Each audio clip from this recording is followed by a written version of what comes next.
नमो शेतकरी महासन्मान योजना आणि या योजनेचा बघा नेमका आपल्याला 9वा हप्ता कधी मिळणार आहे या संदर्भात आपण थोडक्यात माहिती पाहणार आहोत। परंतु सर्वात अगोदर व्हिडिओच्या सुरुवातीला सांगतोय अजून अधिकारिक शासनाकडून कोणत्याही प्रकारची अपडेट आलेली नाही, पण मात्र प्रचंड लाभार्थ्यांनी विनंती केली की सर यावर एक व्हिडिओ बनवा नमो शेतकरी महासन्मान या योजनेवर आणि नेमका अंदाजित हा हप्ता कधीपर्यंत मिळू शकतो या संदर्भात माहिती सांगा। तर त्या संदर्भात अगदी कमी शब्दामध्ये माहिती सांगणार आहे। आपल्याला बघा नमो शेतकरी महासन्मान या योजनेचा हप्ता मी तुम्हाला मार्च आणि फेब्रुवारीच्या दरम्यान सांगितलं होतं की जुलै महिन्यापर्यंत वाट पाहावी लागेल।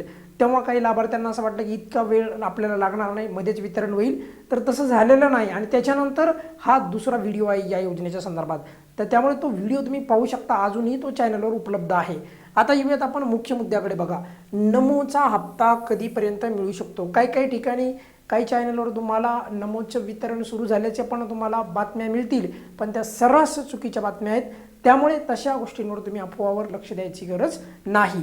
नमोच्या संदर्भात बघा आपल्याला जो 9वा हप्ता आहे, म्हणजे 9वा हप्ता म्हणजे मार्च आणि डिसेंबरचा, मागच्या वेळेस तर तुम्हाला मी सविस्तर सांगितलं होतं की कोणत्या महिन्याचं वितरण परफेक्ट जर आपण का त्याचं विचारात घेतलं तर कसे आपले हप्ते पेंडिंग पडत आहेत यावर पण मी बोललो होतो। पण बघा मार्च ते डिसेंबर म्हणजे डिसेंबर, जानेवारी, फेब्रुवारी, मार्च 4 महिन्याच्या नंतर आपल्याला 2000 रुपये मिळत असतात। नमोच्या योजनेच्या लाभार्थ्यांना 4 महिन्याच्या कालावधीच्या नंतर 2000 रुपये मिळत असतात। मग आता बघा मार्च महिन्यामध्येच खरं तर वितरण व्हायला पाहिजे होतं, मार्च महिन्यामध्येच आपल्याला 9वा हप्ता मिळायला पाहिजे होता। मार्च महिना गेला, एप्रिल महिना गेला आणि त्यानंतर जून महिना पण आता जवळपास गेला असं म्हणलं तरी काही हरकत नाही।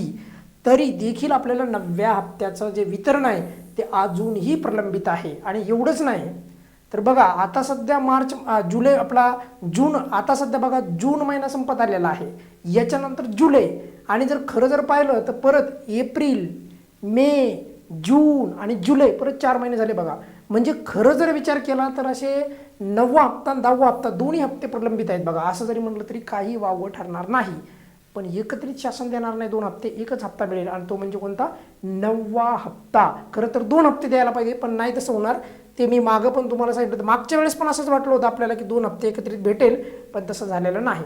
पण हे वितरण कधी होणार आहे त्याबद्दल बघा काय होतं की कधी पण PM किसान योजनेचं वितरण झाल्याच्या नंतरच हे वितरण होतं आतापर्यंत। ते एक त्याला आपण म्हणूयात त्यांचा पॅटर्न आहे वितरण करण्याचा, म्हणजे नमो शेतकरी महासन्मान योजनेचं जे काही वितरण आहे हे PM किसान योजनेच्या नंतर होतं।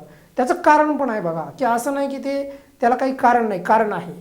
जी PM किसानची यादी असते तर तीच यादी त्याच्यामधल्या लाभार्थ्यांचे नावे जे आहेत ते अपडेट केले जातात, म्हणजे बरेचसे काही लाभार्थ्यांचे नावे बघा। आणि आता तर KYC झालेली आहे, तर 20 जूनला मागच्या 2-3 दिवसापूर्वी PM किसानचं वितरण झालेलं आहे। त्यामुळे एकदा जर PM किसानचं वितरण झालं तर नमोच्या संदर्भात वितरणाचा मार्ग जवळपास 50% मोकळा होतो।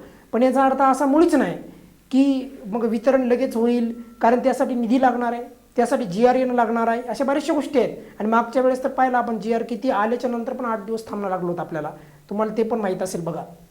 त्यामुळे बघा पहिल्यांदा आता एक काम एवढं झालं की यादीच्या संदर्भात जे आहे की त्यांना तेवढी यादी जी आहे आता ती पुढे जाणार, पण किमान PM किसानचं वितरण झाल्याच्या नंतर ती यादी पुढे जाण्यासाठी वाव मिळतो किंवा तेवढा स्कोप त्यांना मिळतो, बरोबर। अन्यथा मग ती यादी पण तयार होणार नाही जर वितरण नाही झालं PM किसानचं तर। पण ते PM किसानचं वितरण झाल्यामुळे ती यादी जी आहे पुढे जाण्याची शक्यता ही वाढते, म्हणजे कृषी विभागाला। त्यानंतर बघा हा निधी मंजूर होता होता पण बराचसा वेळ जातो। पण आता सध्या पावसाळी अधिवेशन आहे, तर कदाचित माझी विनंती आहे शासनाला की त्या अधिवेशनामध्ये पटकन जे आहे या निधीला मान्यता द्यावी आणि पटकन जे आहे 9वा हप्ता नमोचा तो वितरित करण्याचा मार्ग मोकळा करावा। आणि मग जेव्हा वितरणाला जो निधी जो लागतो त्याला मंजुरी दिल्याच्या नंतर मग GR येतो 1 ते 2 दिवसातच, पण GR आल्याच्या नंतर पण कधी 8-8 दिवस लागतात बरं का। मागच्या वेळेस तसं झालं होतं, 8 दिवस लागले होते जवळपास, त्याच्यानंतर वितरण झालं होतं। मग ही प्रक्रिया संपूर्ण जर आपण विचारात घेतली तर माझ्यामध्ये सध्या जून चालू आहे, बरोबर। आणि जून पण जर आपण विचारात घेतला तर त्याचा शेवटचा आठवडा आहे सध्या चालू, अगदी शेवटचा, मी तुम्हाला समजेल त्यामुळे अगदी क्लिअर कट करलो बघा, शेवटचा आठवडा चालू आहे। आणि या शेवटच्या आठवड्यामध्ये तर ऑब्व्हियसली होणार नाही, या शेवटच्या आठवड्यामध्ये वितरणाचा GR पण येण्याची शक्यता कमी आहे। मग हे वितरण जे आहे जुलै महिन्यामध्ये अधिक शक्यता आहे बघा होण्याची। याच जुलै महिन्यामध्ये निधीला मंजुरी मिळण्याची शक्यता आहे, याच जुलै महिन्यामध्ये GR येण्याची शक्यता आहे आणि याच जुलै महिन्यामध्ये वितरण देखील होण्याची शक्यता आहे. मागच्या वेळेस असंच झालं होतं, अगदी दुसरा हप्ता म्हणजे एक हप्ता प्रलंबित झाला, त्याच्यानंतर दुसरा हप्ता पण प्रलंबित झाला आणि त्या दुसऱ्या हप्त्याच्या शेवटच्या महिन्यामध्ये वितरण झालं होतं. यावेळेस पण तसंच होताना दिसत आहे बघा. यावेळेस जर आपण विचार केला तर दुसरा हप्ता म्हणजे 10वा हप्ता पण आपला प्रलंबित आहे ना, बरोबर. तर त्याचा जुलै महिना म्हणजे आता पुढचा महिना आणि त्या महिन्यामध्ये म्हणजे मागच्या वेळेस जर पाहिलं आपण मार्चमध्ये वितरण झालं होतं, आठवून पहा.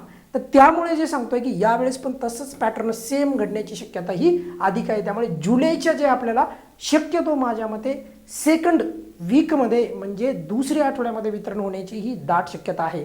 तरी देखील कोणत्याही प्रकारची खात्रीलायक जर अपडेट आली तर आपल्या चॅनलवर तुम्हाला सर्वात अगोदर मिळेल. पण या व्हिडिओच्या माध्यमातून तुमच्या मनामधला जो प्रश्न होता तर तो अगदी क्लिअर कट केलेला आहे. तुर्तास यावर कोणत्याही प्रकारची अपडेट आली तर नक्की तुम्हाला आपल्या चॅनलच्या माध्यमातून मिळेल. या व्हिडिओमध्ये आपण इथेच थांबूयात. काही अडचण असेल तर व्हिडिओच्या खाली कमेंट्समध्ये विचारू शकता. धन्यवाद.